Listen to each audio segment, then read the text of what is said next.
想揾一個好啲嘅養老機構，咁係使得個自理能力嘅時間延長。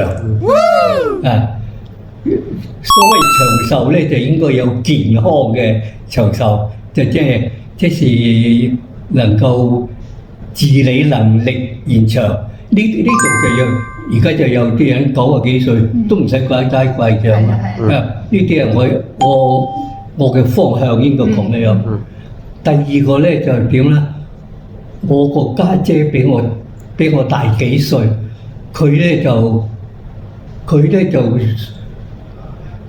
可能就唔注意嗰啲飲食嘅，咁就可能係患咗個高血壓，咁咧佢就，但係患咗高血壓應該好多注意啊，佢又唔注意就亂咁食嘢，咁咧突然中風啦，中風咗之後咧，佢有3個仔女，本來佢自己講，一旦我如果係中風嘅時，你又唔好救我啊，咁但係嗰啲仔女。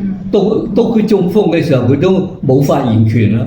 咁咧就搞到佢有3個仔女，咁就輪流咁服侍佢。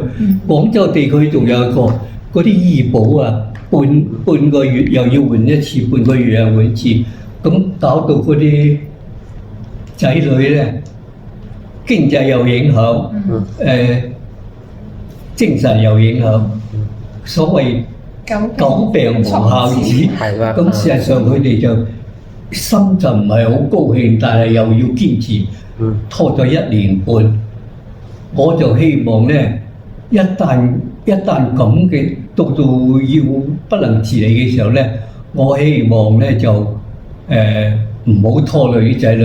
咁嚟呢度咧，只要你用錢多啲，你唔使半個月換一次，半個月換一次㗎。